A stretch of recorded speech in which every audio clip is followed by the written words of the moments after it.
प्रदेश से इस वक्त बड़ी खबर सामने आ रही है कि उत्तराखंड में कोरोना मरीजों की संख्या में एक बार फिर बड़ा इजाफा देखने को मिला है। 8700 के पार कोरोना संक्रमितों की संख्या जो है वो प्रदेश में पहुंच चुकी है। तो आपको बता दें कि गुरुवार को 450 नए कोरोना संक्रमित मरीज जो है वो पाए गए हैं।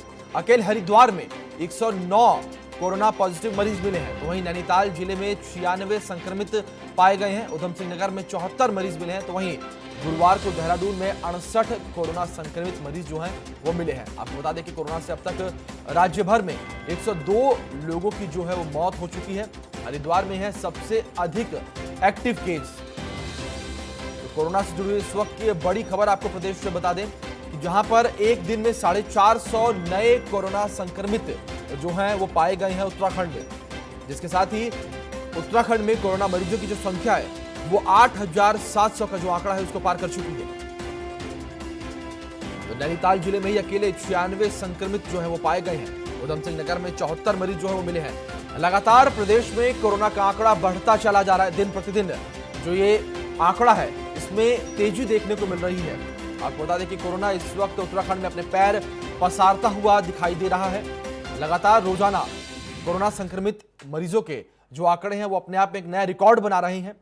आपको बता दें कि पिछले 24 घंटे में 450 नए कोरोना संक्रमित मिले हैं। गुरुवार की जो रिपोर्ट सामने आई उसमें 450 नए कोरोना संक्रमित जो मरीज हैं वो उत्तराखंड में पाए गए हैं, जिसके साथ उत्तराखंड में मरीजों की जो संख्या है वो 8700 के पार पहुंच चुकी है। सरकार लगातार तमाम कोशिशें कर रही है, लेकिन उसके बाद भी कोरोना केसेस जो हैं वो थमने का नाम नहीं ले रही हैं। एक समय था जब उत्तराखंड में कोरोना केसेस काफी कम थे। एक्टिव केसेस की बात भी की जाए तो वो भी 500 से कम थे, लेकिन अब जिस हिसाब से कोरोना बढ़ रहा है उसको देखते हुए ये स्थिति काफी चिंता की है। एक दिन में 450 नए मामले जो अब तक की सबसे अधिक है। तो आपको बता दें कि लगातार प्रदेश में कोरोना के मामले जो हैं वो बढ़ते चले जा रहे हैं। एक दिन में 450 नए कोरोना संक्रमित मरीज जो हैं वो पाए गए हैं। तो इस खबर पर हमारे सहयोगी अजीत काम्बोज बने हुए लाइव, उनसे जानेंगे अधिक जानकारी। अजीत, आपसे जानना चाहेंगे, जहां तक अगर मैं ठीक हूं तो 450 नए मामले जो आए हैं वो अभी तक प्रदेश के सबसे अधिक कोरोना पॉजिटिव मामले सामने आए हैं। बिल्कुल अभिषेक, अगर बीते रोज की बात की जाए तो लंबे अंतराल के बाद कल एक बार फिर से 2 बार हेल्थ बुलेटिन स्वास्थ्य विभाग को जारी करना पड़ा है।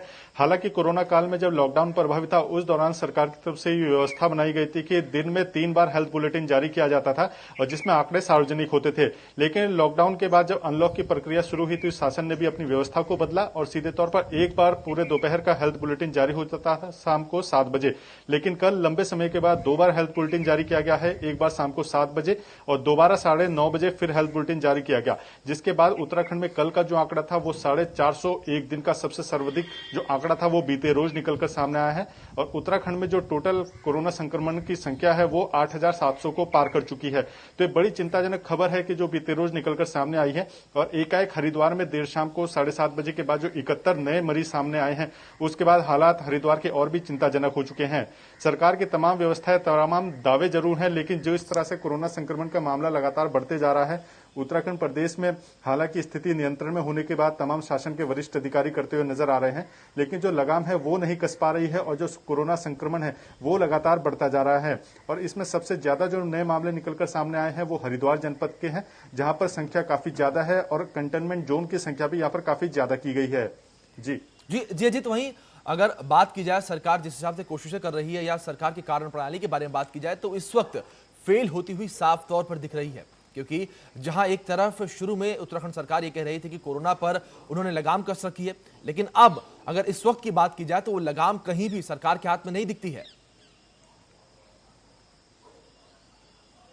बिल्कुल अभिषेक, सरकार की तरफ से तमाम प्रयास जरूर किए जा रहे हैं कोरोना संक्रमण की बढ़ती हुई संख्या को रोकने को लेकर, लेकिन जिस तरह से जो आंकड़ा है वो कम नहीं हो रहा है। इससे साफ जाहिर होता है कि सरकार के जो दावे हैं, जो धरातल पर सच्चाई होनी चाहिए थी वो इसमें नजर नहीं आ रही है। सरकार शासन स्तर पर लगातार समीक्षा कर रहे हैं। मुख्यमंत्री त्रिवेंद्र सिंह रावत लगातार मॉनिटरिंग कर रहे हैं, तमाम जिलाधिकारियों के साथ वीडियो कॉन्फ्रेंसिंग के माध्यम से उनको दिशा निर्देश भी जारी कर रहे हैं। लेकिन जो संक्रमण की संख्या है वो लगातार बढ़ रही है और बीते रोज जिस तरह से 450 नए मामले निकलकर सामने आए हैं, ये पूरे कोरोना काल में अब तक के सर्वाधिक मामले हैं। इसको देखते हुए अब सरकार को अपनी रणनीति में बदलाव करना होगा। हालांकि अभी तक जो लॉकडाउन जैसी व्यवस्था यहाँ पर लागू की गई थी पिछले 3 हफ्तों से यहाँ पर लॉकडाउन प्रभावी किया गया था और पिछले हफ्ते की अगर बात की जाए तो उसमें वीकेंड पर त्योहार के चलते इसमें राहत दी गई थी। लेकिन सरकार को दोबारा से अपनी रणनीति में बदलाव करना होगा और जिस तरह के जो नए मामले निकलकर सामने आ रहे हैं उनको चिन्हित करने के लिए भी सरकार को और बेहतर तरीके से यहाँ पर काम करना होगा। एक बात और अभिषेक, राजधानी देहरादून की अगर बात की जाए तो खुद डीएम देहरादून आशीष श्रीवास्तव ने बीते रोज नई प्लानिंग के तहत यहाँ पर आदेश जारी किए हैं कि कोई भी व्यक्ति अगर बाहर से आता है, और सीधे तौर पर ये सरकारी अधिकारी कर्मचारियों को लेकर दिशा निर्देश जारी किए गए हैं, कोई भी बाहरी व्यक्ति अगर उनके घर पर आता है तो उसकी सूचना नियमता उनको अपने उच्च अधिकारियों को देनी होगी और उसके बाद शासन स्तर पर यह व्यवस्था बनाई जाएगी या जिला प्रशासन के स्तर पर यह व्यवस्था बनाई जाएगी कि उनको क्वारंटाइन करना है या होम क्वारंटाइन करना है। तो इस तरह के दिशा निर्देश बीते रोज ही देर रात को जारी किए जा चुके हैं जिला प्रशासन देहरादून की तरफ से। अब आने वाले भविष्य में उम्मीद ये की जा रही है कि अन्य जनपदों में भी कुछ बेहतर व्यवस्था या कारगर व्यवस्था के लिए जिला प्रशासन नए आदेश जारी कर सकता है और शासन स्तर पर क्या कुछ होगा आज के बाद वो भी देखना होगा। जी अजीत, लगातार सरकार तमाम कोशिशें कर रही है, लेकिन इसके बाद भी सरकार इस वक्त विफल नजर आ रही है। अगर पिछले गुरुवार की बात किया तो 450 सबसे अधिक नए कोरोना के मामले सामने आए हैं। बहुत बहुत शुक्रिया अजीत आपका हमारे साथ जुड़ने के लिए और इन तमाम जानकारियों के लिए।